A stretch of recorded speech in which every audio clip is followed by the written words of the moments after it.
Line 991, horseshoes. Neither Shade nor I had ever been able to ascertain whence precisely those ringing sounds came, which of the five families dwelling across the road on the lower slopes of our woody hill played horseshoe quoits every other evening. But the tantalizing tingles and jingles contributed a pleasant melancholy note to the rest of Dulwich Hill's evening sonorities, children calling to each other, children being called home, and the ecstatic barking of the boxer dog, whom most of the neighbors disliked. He overturned garbage cans, greeting his master home. It was this medley of metallic melodies which surrounded me on that fateful, much too luminous evening of July 21st, when upon roaring home from the library in my powerful car, I at once went to see what my dear neighbor was doing. I had just met Sybil speeding townward and therefore nursed some hopes for the evening. I grant you I very much resembled a lean, wary lover taking advantage of a young husband's being alone in the house. Through the trees, I distinguished John's white shirt and gray hair. He sat in his nest, as he called it, the arbor-like porch or veranda I have mentioned in my note to lines 47 to 48. I could not keep from advancing a little nearer. Oh, discreetly, almost on tiptoe, but then I noticed he was resting rather than writing. And I openly walked up to his porch or perch. His elbow was on the table, his fist supported his temple. His wrinkles were all awry, his eyes moist and misty. He looked like an old tipsy witch. He lifted his free hand in greeting without changing his attitude, which, although not unfamiliar to me, struck me this time as more forlorn than pensive. Well, I said, has the muse been kind to you? Very kind, he replied, slightly bowing his hand-propped head. Exceptionally kind and gentle. In fact, I have here, indicating a huge pregnant envelope near him on the oilcloth, practically the entire product. A few trifles to settle, and suddenly striking the table with his fist, I've swung it, by God!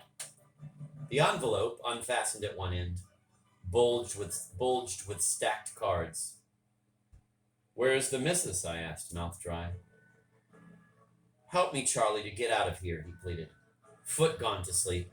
Sybil is at a dinner meeting of her club. A suggestion, I said, quivering.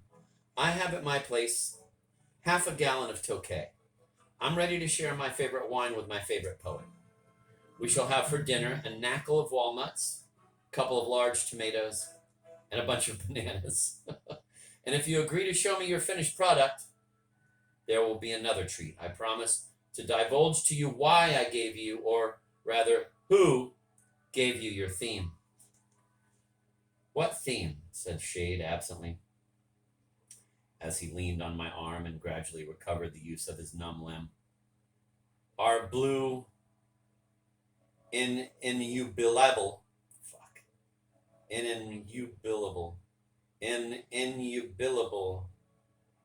Jesus Christ, this fucking guy's vocabulary.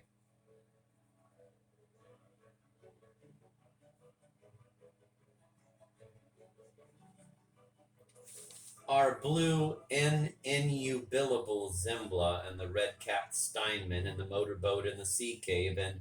Ah, said Shade. I think I guessed your secret quite some time ago. But all the same, I shall sample your wine with pleasure. Okay, I can manage by myself now.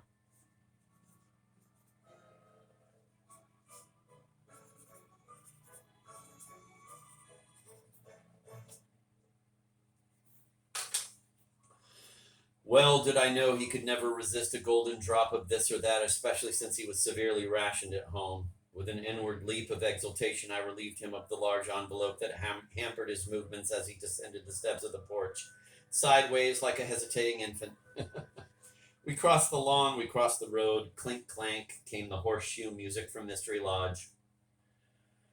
In the large envelope I carried, I could feel the hard-cornered, rubber-banded batches of index cards. We are absurdly accustomed to the miracle of a few written signs being able to contain immortal imagery, involutions of thought, new worlds with live people speaking, weeping, laughing. We take it for granted so simply that, in a sense, by the very act of brutish routine acceptance, We undo the work of the ages, the history of the gradual elaboration of poetical description and construction, from the treeman to Browning, from the caveman to Keats. What if we awake one day, all of us, and find ourselves utterly unable to read? I wish you to gasp not only at what you read, but at the miracle of its being readable, so I used to tell my students. Although I am capable, through long dabbling in blue magic, of imitating any prose in the world, but singularly enough not verse, I am a miserable rhymester. I do not consider myself a true artist, save in one matter. I can do what only a true artist can do: pounce upon the forgotten butterfly of revelation, wean myself abruptly from the habit of things, see the web of the world and the warp and the weft of that web. Solemnly I weighed in my hand what I was carrying under my left armpit, and for a moment I found myself enriched with an indescribable amazement, as if informed that fireflies were making decodable signals on behalf of stranded spirits, or that a bat was writing a legible tale of torture in the bruised and branded sky. I was holding all Zembla pressed to my heart. Lines 993 to 995, a dark Vanessa, etc. 1 minute before his death, as we were crossing from his demesne to mine and had begun working up between the junipers and ornamental shrubs, a red admirable, see note to line 270, came dizzily whirling around us like a colored flame. Once or twice before, we had already noticed the same individual at that same time on that same spot where the low sun, finding an aperture in the foliage, splashed the brown sand with a last radiance, while the evening's shade covered the rest of the path. One's eyes could not follow the rapid butterfly in the sunbeams as it flashed and vanished, and flashed again with an almost frightening imitation of conscious play, which now culminated in its settling upon my delighted friend's sleeve. It took off, and we saw it next moment sporting in an ecstasy of frivolous haste around a laurel shrub, every now and then perching on a lacquered leaf and sliding down its grooved middle like a boy down the banisters on his birthday. Then the tide of the shade reached the laurels, and the magnificent velvet and flame creature dissolved in it. The tide of the shade.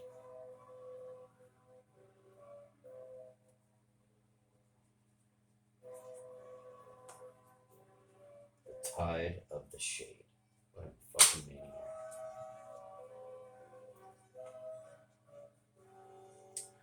Line 998, some neighbor's gardener. Some neighbors. The poet had seen my gardener many times, and this vagueness I can only assign to his desire, noticeable elsewhere in his handling of names, etc., etc., to give a certain poetical patina, the bloom of remoteness, to familiar figures and things, although it is just possible he might have mistaken him in the broken light for a stranger working for a stranger. This gifted gardener I discovered by chance one idle spring day when I was slowly wending my way home after a maddening and embarrassing experience at the college indoor swimming pool. He stood at the top of a green ladder attending to the sick branch of a grateful tree in one of the most famous avenues in Appalachia. His red flannel shirt lay on the grass. We conversed a little shyly, he above, I below. I was pleasantly surprised at his being able to refer all his patients to their proper habitats. It was spring, and we were alone in that admirable colonnade of trees which visitors from England have photographed from end to end. I can enumerate here only a few kinds of those trees: Jove's stout oak and two others, the thunder cloven from Britain, the knotty entrailed from a Mediterranean island, a weather-fending now lime, a phoenix, now date palm, a pine and a cedrus, all insular, a Venetian sycamore tree, acer, two willows, the green, likewise from Venice, the hoar-leaved from Denmark, a midsummer elm, its barky fingers enringed with ivy, a midsummer mulberry, its shade inviting to tarry, and a clown's sad cypress from Illyria. He had worked for 2 years as a male nurse in a hospital for Negroes in Maryland. He was hard up. He wanted to study landscaping, botany, and French, quote, to read in the original Baudelaire and Dumas, end of quote. I promised him some financial assistance.